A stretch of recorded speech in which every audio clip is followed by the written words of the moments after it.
This is Thank You Mama, weekly lessons from mothers all around the world.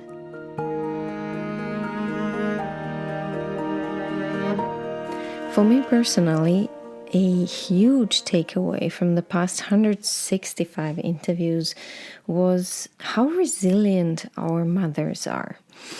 I heard hundreds of daughters passionately share that they were inspired by their mother's strength and tenacity and resilience. And I've heard so many incredible life stories to support this, from mothers surviving witch hunts to thriving in spite of arranged marriages, recovering from abusive relationships and wars, immigration, addictions, violence, starting over and over again from zero, and other terrible life blows. These interviews and these life stories made me so proud to be a woman and made me aware that we are so much stronger than we are led to believe, or were led to believe for thousands of years, during which we were forced to live in patriarchy and believe that it's the men that have the strength and the power. And it's just not true. We are the strong ones, and we are just as strong, and if not, maybe even stronger than them. It's just that our strength expresses itself through supporting others, something I've also learned through this podcast, while men's strength expresses through conquering others. And then this week I spoke to Briana, and she told me about the research that found that women are 2 times more likely to be diagnosed with depression and 3 times more likely to be diagnosed with PTSD. And this information has clashed so much with what I've learned from this podcast and life that my brain just couldn't process this information. And you will hear this in the interview. I kept asking Briana the same question, and it sounds like I just wouldn't hear the answer. And now I wish I was open to receive this information, because if I was, I would ask Briana the right questions. I would ask her if this is because women are more willing to deal with and talk about our emotions and our mental health and to ask for help. And if this is because we suffer more domestic violence and sexual violence and are generally more oppressed still in all our societies. I'd ask her which countries these studies covered, but I didn't. And now I'm asking you to listen to this episode. It's fascinating. And I so wish I could discuss it with you after you heard it and ask you for your opinion. You can always shoot me an email. You will find my contacts in episode notes and on my website. I would love to hear from you. Hello and welcome to Thank You Mama. My name is Anna Tyder. My guest today is Dr. Briana Chen. Dr. Chen is a postdoctoral neuroscientist at Columbia University Irving Medical Center, and she researches sex differences, stress, and psychiatric disorders. And she's particularly interested in developing sex-specific treatments for depression, anxiety, and PTSD. Briana won numerous awards for her work, and she was included in Forbes' 2023 list of 30 under 30. Hi and welcome. Hi, Anna. Thank you so much for having me on the podcast. I am so excited you're here. I'm so excited to be here. Yeah, I read about your research and now we were just talking about it. I don't know if it was MIT Alumni magazine or the other MIT magazine, because my husband went to MIT and I always look for interesting guests and topics. And then I read about you and I was like, oh my God, she would be such a perfect guest. I really want to hear more about your work and everything you do for women and women's both mental and physical health. So I'm very, very excited to have you here and to learn more about it. Will you tell me about yourself and how did this happen?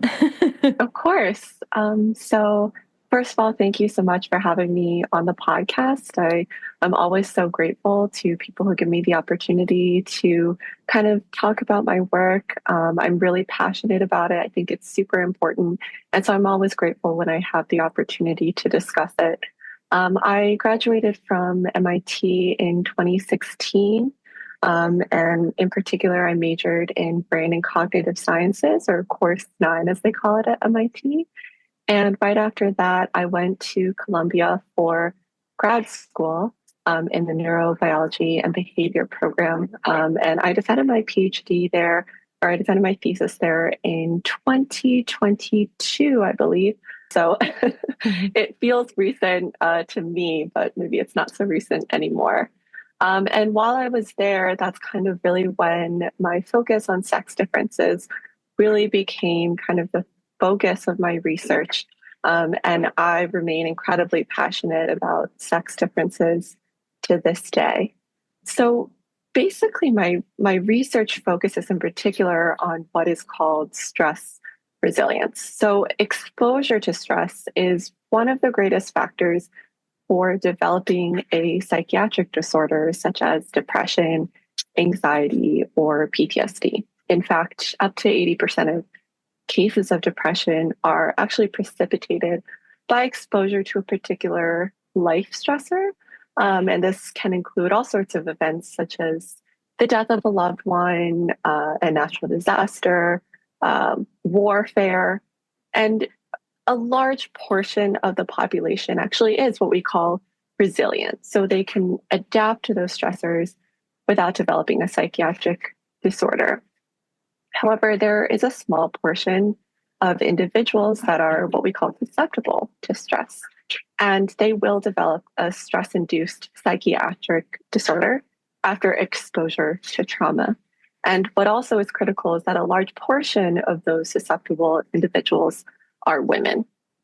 And so we know that because due to epidemiological studies, it's been shown that women are up to 2 times more likely to develop depression and 3 times more likely than men to develop PTSD. There are specific depressive disorders that only occur in women, such as premenstrual dysphoric disorder, postpartum depression.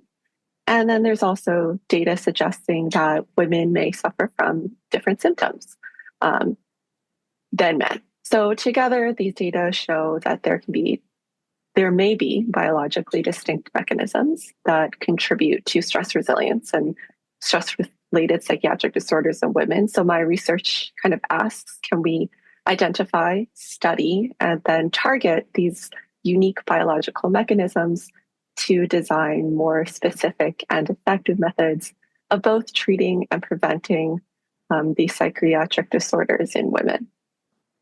I have to ask you very basic questions, and I am very sorry I am not prepared. And thankfully, I'm just thinking how lucky I am that I don't know these things. I don't know much about mental disorders. Oh, please ask away. I'm so happy to answer any questions you have. It sounds, from what you just said, it sounded like depression and PTSD and anxiety are triggered by certain experiences in life. But as much as I know, which I'm saying again, I don't know much, some people suffer from anxiety and depression without some particularly bad experiences or things happening in their life. Are you just researching those that are triggered by something? What is... Thank you. You are nodding at me. That's absolutely the case. There are definitely individuals who don't necessarily need that exposure to stress. But I think my research really focuses on that stress resilience portion. So, like I said, a large portion of the cases of depression, right, up to 80%, are triggered by that exposure to trauma. I didn't know that. Yeah, it's really interesting. I thought people just get depressed because of some imbalances, maybe chemical imbalances or just predispositions. I never knew that there's such a high percentage of depressions are caused by stress. I never knew that. Absolutely. And there are definitely more innate, perhaps genetic or biological mechanisms that could predispose an individual to be more susceptible to stress and therefore, you know, develop a psychiatric disorder in response to life stressors. And so there is a lot of research focused on those biological mechanisms. In particular, there's been shown to be a very strong genetic component, particular to depression. And so there are definitely really amazing, talented researchers focusing on those particular mechanisms. But my research in particular really does look at stress resilience and exposure to trauma. So, will you then recap for me? Are women? Do you have already some conclusions compared to men? How resilient are we to stress? Yeah, definitely. So, like I was saying, the epidemiological data really suggest that women definitely are more likely to develop a psychiatric disorder. There can be a bunch of different explanations. And in particular, I think it's really important to note that there could be multiple of these explanations kind of afoot and all combining together to result in this increased risk, right? In addition to potentially biological mechanisms that may predispose women to be more susceptible to stress. It could also be that the types of stressor that women are exposed to in terms of more likely than men to experience these types of stressors, that can also contribute. For instance, women are more likely to experience sexual trauma than men, right? That can be a stressor. And then women also have kind of larger hormonal fluctuations that can also potentially influence susceptibility to stress. So like I said, there can be so many different explanations. And my research really focuses on, can we take drugs and test them all the way from, starting in animal models, make sure that they are actually effective in female populations, with the hope that ultimately, as they are translated into human female populations, they continue to be incredibly more efficacious in women. And I think it's important to note that currently we do have a lot of medications that are broadly used and effective against depression and anxiety and PTSD. However, these medications, they do work in many patients, but there are also studies that suggest that women may be more likely than men to suffer from adverse side effects of these medications, or that, certain antidepressants can become significantly less effective during menopause, for instance, right? And I think a lot of these issues kind of stem from the fact that we as a scientific community have historically excluded female individuals in biomedical research, right? And that comes from all the way from rodent models all the way to clinical trials. Right? So these data that we have show that there are real world consequences to that decision to exclude female individuals. And so what I'm really attempting to do with my research is to center women and ask, okay, can we, all the way from the bench to the bedside, make sure that we're including women in the process in order to develop medications that can work for them just as well as they work for men, right? Because ultimately, better science for anyone is better science for everyone. I was thinking of you and your research because I had pneumonia. And my son, we both got obviously a bacterial walking pneumonia. And it was interesting. We were prescribed antibiotics. And he is a fourth grader, so he's 10 now. He got his antibiotic was 250 milligrams, and mine was 500 milligrams. Now, I hated these antibiotics. They were so strong and I could feel the taste in my mouth. And I really had a feeling they were too strong for me. I Mm-hmm. understand my doctor wanted the best for me, but I was thinking, looking at his dose, my dose was an adult person's dose. Now, Mm-hmm. an adult person can be me, and I'm 50 kilograms heavy, or an adult person can be an adult man who is 100 kilograms heavy, for Mm-hmm. instance. A child can be Kai, who is 30, but a child can also be his best friend, who is heavier than I am right now. Mm-hmm. And I was thinking how interesting it is that and this is maybe a simple example, that we women get these adult doses of certain medications, whereas Mm-hmm. some women like me, my body is half the size of many men. And I was taking these antibiotics and I really felt like so weird on them.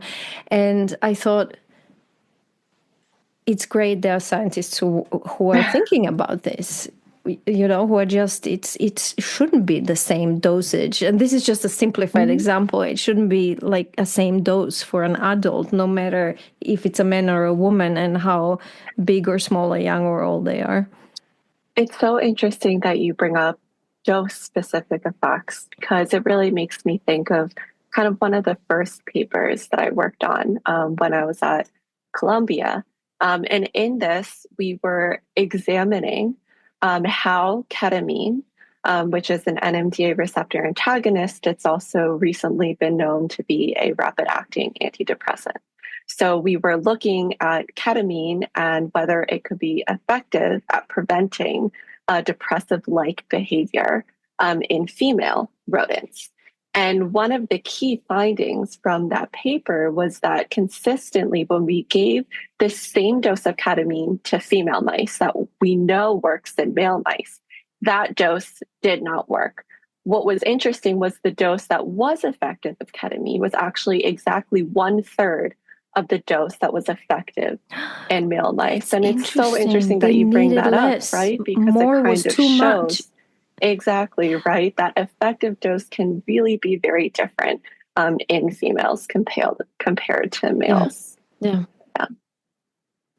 I think one thing that I would really love to point out is that although my research focuses a lot in psychiatry in particular, sex differences in terms of disease presentation and effective treatments are really seen kind of all over, right? So there are sex differences in many different disorders, whether that's autoimmune, cardiac, neurodegenerative. And so I really see my own research as part of kind of a larger picture where we're aiming to shift our approach to a more widespread model of personalized medicine, really taking sex into account, right? So when we think about when we refine and personalize our approaches to how health issues are treated, we can make healthcare better, not just for women, but also for men and really society as a whole. Yeah. I had a guest many, many episodes ago, and she co-wrote a book for women exactly about this, about how a woman's body is different from a man's body. And it was a very practical guide, not only to their health, but also when they go to a doctor, what questions to ask and how certain treatments and medications should be different for men and women. I'm very happy that this is kind of a continuation of this topic. Now let's jump to Mama May and talk about her. Where is she from? My mother is originally from Macau. And I think it's really important to, like, when we're talking about like the lessons that my mother kind of imparted on me, I think it's like really important to kind of talk about her background because that really does Yes. inform, how she taught Yes. me. I'm sometimes I'm playing stupid because it's good journalism. Can you point Macau for me on the map and tell me a little bit about the country and its Yeah, culture? so Macau is kind of in the south of China, and it is very close to Hong Kong. They're actually just like one day apart. Macau has a lot of Portuguese influence. It used to be a Portuguese colony. and it's a really beautiful place. You know, modern Macau has really changed a lot. I think nowadays people kind of think of it as the Las Vegas of China. There's a lot of casinos there now, but you know, when my mother was growing up, it was really kind of a lot quieter. There weren't really all of those casinos around. And so it was, I think, really formative. You know, growing up in Macau was really formative to her, in particular because my mother's father was a dentist, and she was born kind of during the Cultural Revolution. And so during the Cultural Revolution, right, academics were targeted. And so because of that, my grandparents, when my mother was born, sent her away when she was just a few days old to go live with her grandmother in Macau. And so that played a kind of a big portion, a kind of a big role in my mother's life, in particular, her attitude towards education and the importance of education and making sure that you are educated and you have that knowledge base and you love learning, because ultimately, you know, it's the more educated you are, the harder it is to control you, right? You can be more independent. You can have your own mind. But tell me and more I think that about started her. really early on. Yeah. So what happened? So she was sent away. Did she ever reunite with her parents? What happened with her parents?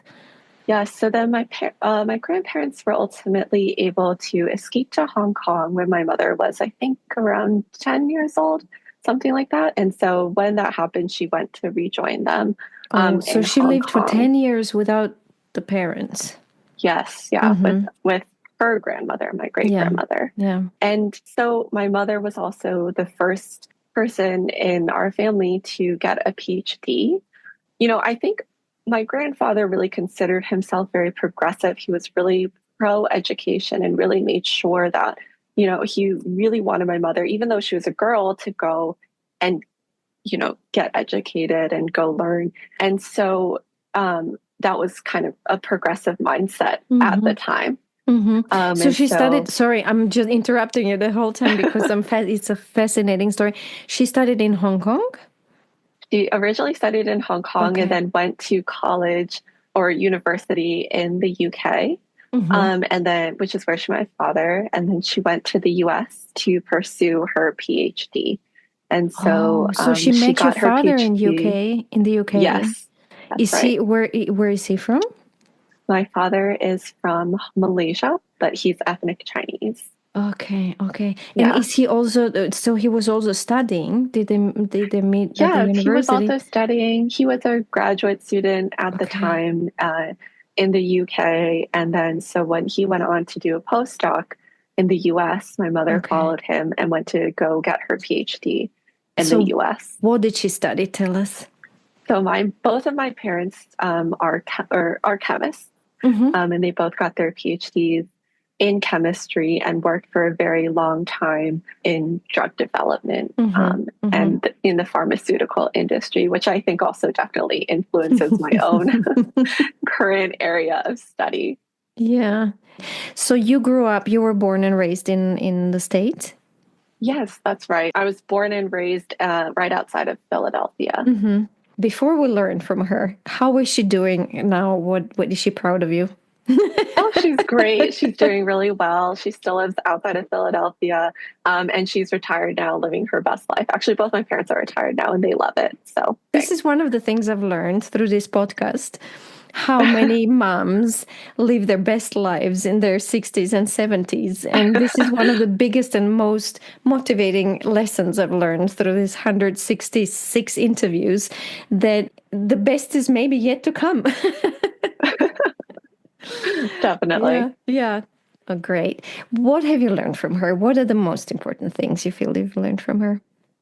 I think I already touched on it, but essentially the importance of education, and not just getting an education to get degrees and all of that, but really a love of learning, right? Always wanting to learn more, and not just at the academic level, but learn more and be curious about the world around you. When we were growing up, education was always the top priority. My parents definitely were very frugal, but one area that they never scrimped on was making sure that we had tutors, our education. We went to a private school. They always splurged on international travel to expose us to lots of different cultural experiences and learning opportunities, going to museums, visiting historical sites. And it was all wrapped up in this idea that we need to learn more about the world around us. And we can't ever just take it for granted. We have to be pursuing more knowledge all the time. And I think that definitely applies to the way that I approach research now. One thing that's really great about science is that it's essentially one large open-ended question, right? A research project never necessarily just ends, right? A really good research project, there's always more questions to ask. And that's one of the reasons why I really love doing science, because I'm constantly experimenting and constantly asking questions. The last episode that came out, one of the main lessons was a lesson I've never heard before. And again, in these 160 something interviews, my guest mom told her, whatever you do, become an interesting person, follow your interest, and be curious and see where that takes you. And I think it's beautiful for how it connects to what you just said. And it really made me think about that, and about how with life we get sometimes bogged down into everyday life and work and family and chores and things, and forget that it's so beautiful to be a curious and interesting person. And sometimes it's as easy as take a book and read a new book or investigate a new topic. But sorry, now I'm interrupting you. So I have education. What else?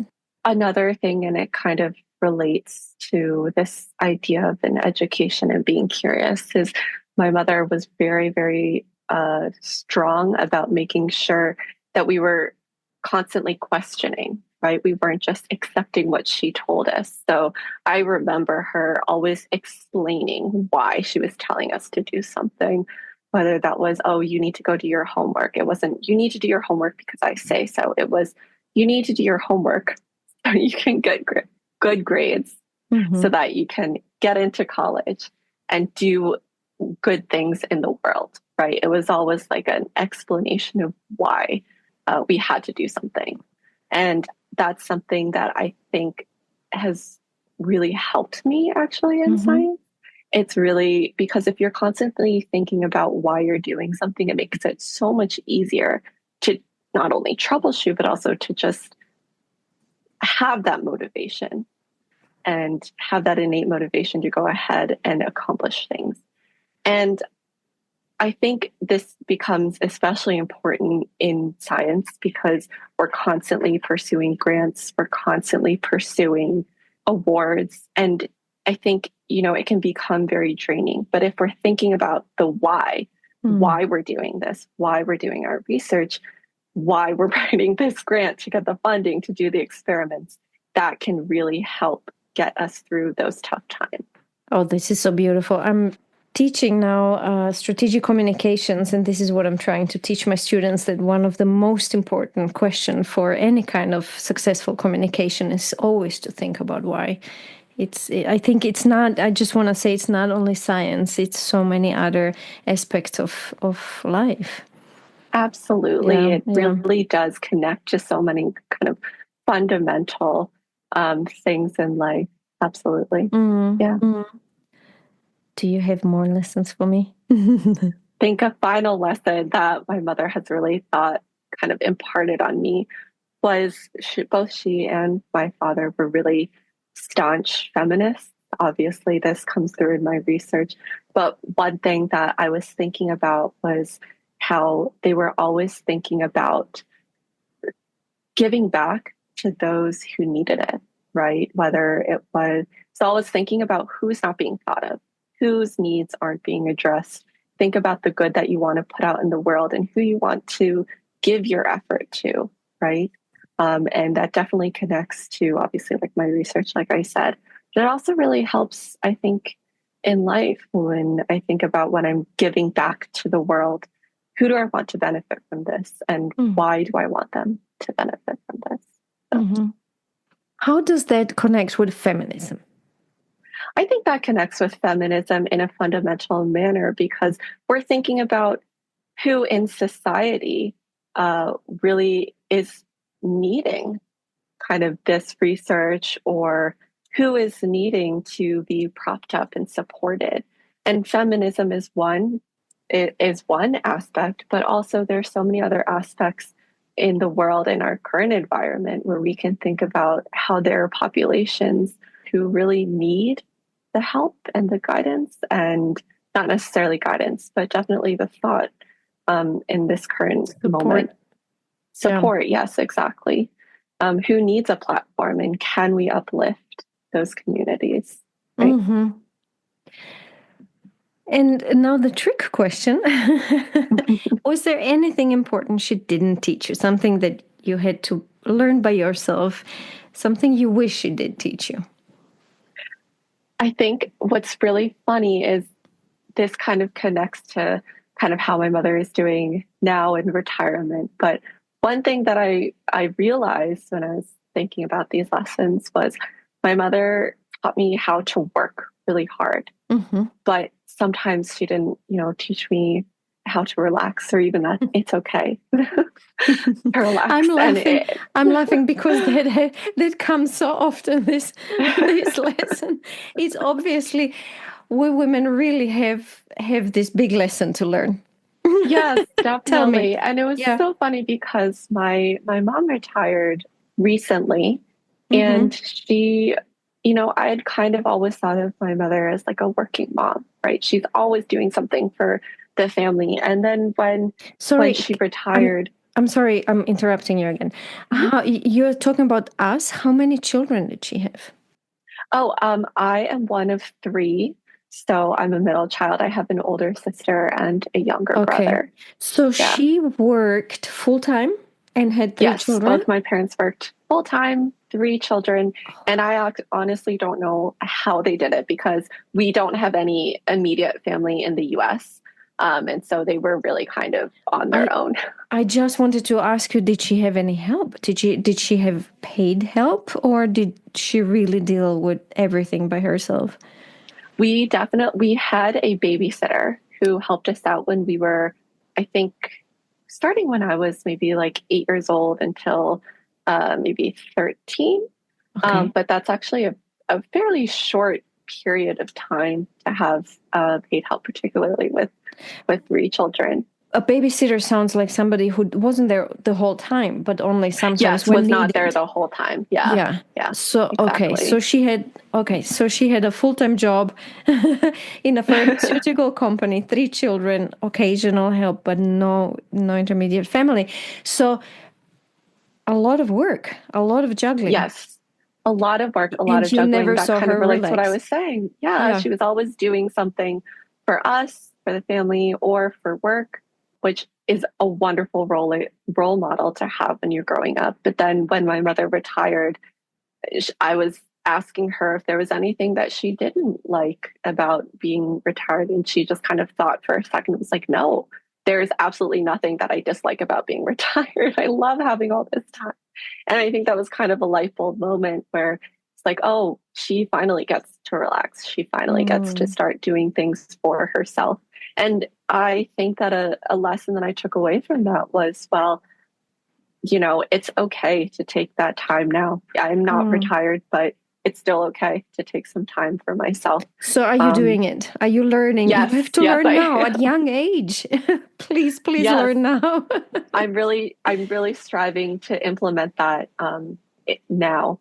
But like I said, it is something that I wish that my mother had more of an opportunity to do so when she was raising us. But they were a different generation, and this whole idea of taking care of yourself or taking a break, that was completely exotic, if not even like a no-no, a bad thing to do especially for a woman. So it's beautiful that we are talking about this now, and it's beautiful that so many of my guests are mentioning this, because I'm really, really hoping not only that we are learning, but also that we will raise our daughters and sons differently and teach them that it's normal that women take a break. Yes, and I completely agree. take some time to take care of myself. Briana, thank you so much for talking to me and being my guest today. Thank you so much for having me. I had a lovely time.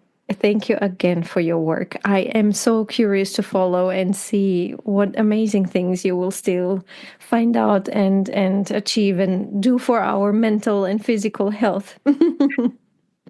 Well, like I said, and I can't repeat it enough, thank you so much for giving me the opportunity to really have a platform to talk about this subject that I really am so passionate about. Really appreciate it.